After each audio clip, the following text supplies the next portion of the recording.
Hello বন্ধুরা, চলে আসলাম আজকে প্রতিদিনের মতো আজকে রান্নাঘরে। আজকে সকালে একবার রান্না হয়ে গেছে, আমি ভাত করেছি আর মুগ ডাল করা হয়ে গেছে আর আলু ভাজা করা হয়েছে। আবার পরে আসলাম রান্না করতে, আমের চাটনি করবো বলে আমটাকে সিদ্ধ করেছি। পটলটাকে দেখো কুচি কুচি করে কেটে দিয়েছে, পটলের ভাজা করব আর উচ্ছে আলুর ঝোল করবো। এই হচ্ছে রাত্রে আজকে রান্না আমার। আজকের মঙ্গলবার যেহেতু, সেই জন্য আজকে মাছ খাবো না, তার জন্য এই রান্নাগুলো করবো। আমার হাজব্যান্ড এগুলো কেটে দিয়ে চলে গেল, বলো নাও রান্নাটা করে নাও, তাই আমি রান্না করতে চলে এসেছি এখানে। আর আমার মিঠাই বসে আছে, মা এক টুকরো মাছ দাও, তাই মিঠাইয়ের জন্য এই যে মাছটুকু দিচ্ছি। দেখো একটু মাছ, আসো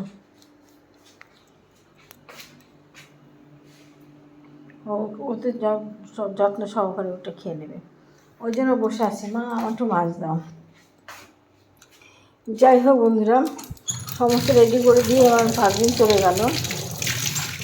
আর এবার আমি বসিয়ে দিয়ে একা করে, দেরি করে লাভ নেই, বলো ঠিক না। আজকে আমি চাটনিতে আদা দেবো না, আদা বাটা আমার নেই ঘরে, আর এখন ফালতু বাটার সময় নেই। এবার চাটনিটা বসাবো, তার আগে ওই ভাজাটা একটা পাত্রে রাখবো। চাটনিটাতে ফুটে করে ঢালার করে দেখো আমটা পাঁচফোড়ন আর সর্ষে ফোড়ন দিয়েছি, দিয়ে আমটা বসিয়ে দিয়েছি। এতে একটু লবণ দিলাম, দিয়ে ঢেকে রেখেছিলাম যাতে করে সিদ্ধ হয়।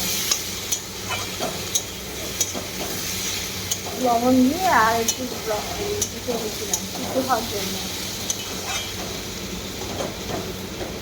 জল লাগে। আর এদিকে পটলটা তোমার ভাপাতে দিলাম একটু আমের জল দিয়ে,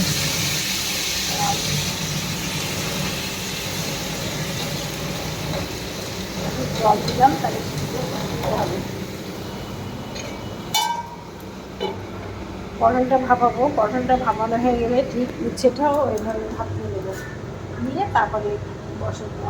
আজকে 3টে কড়াই বের করেছি, কালকে 4টে কড়াই বের করেছিলাম। ওই দেখো একটা কড়াই এটু করে রেখে দিয়েছি, আর এই দুটো আরেকটা বেরিয়েছি, আর একটা গামলা আছে, ওই কড়াইটা বের করবো। বাহ কি কষ্ট হলো গো রান্না করতে, এখন অনেক বেলা বেজে গেছে আমার। আজকে রান্না করতে তো অনেক দেরি হয়ে গেছে, আর রান্না করলাম কত ভাগে ভাবো তো। দেখাচ্ছি তোমাদের কী কী রান্না করলাম। আলু ভাজা আমার খাওয়া হয়ে গেছে, আর ভাত এই দেখো, প্রথম থেকে শুরু করি। ভাত,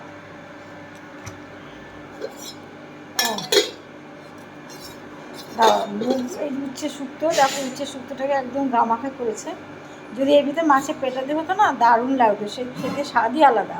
তোমরা একদিন খেয়ে দেখো, মাছের পেটাটাকে না ফেলে সামান্য একটু আদা বাটা দিয়ে ফোড়ন দিয়ে রান্না করে খেয়ে দেখো, জিরে গুঁড়ো দিয়ে, দারুণ দারুণ লেগে তো। আর হচ্ছে এদিকে ডাল, মুগ ডাল সকালে রান্না করেছিলাম, মুগ ডাল বললাম না, সেই ডাল। আর আলু ভাজাটা আমি খেয়ে নিয়েছি, মুগ ডাল। আর হচ্ছে তোমার এই দেখো পটল আর ক্যাপসিকাম ভাজা, একটু ক্যাপসিকাম ছিল নষ্ট হয়ে যাবে বলে আমি এবার কেটে রেখে দিয়েছি।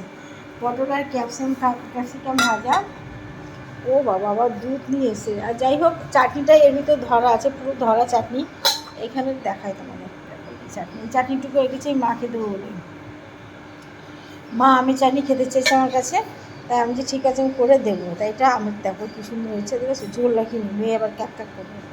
যাই হোক, এই আমের চাটনি, এই ডেকচিটা পুরো ভরা, আর গরম দুধ নিয়ে এসছে আমার হাজব্যান্ড।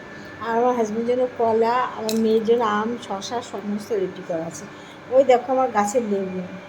ঠিক আছে বন্ধুরা, ভিডিওটা এখানে শেষ করলাম। তোমাদের অনেক ভালোবাসা রইল, একটা লাইক কমেন্ট করো, অনেক ভালোবাসা জানাই। সবাই ভালো থেকো, আবার আসবো আবার একটা ব্লগ নিয়ে। সবাইকে অনেক ভালোবাসা, টাটা।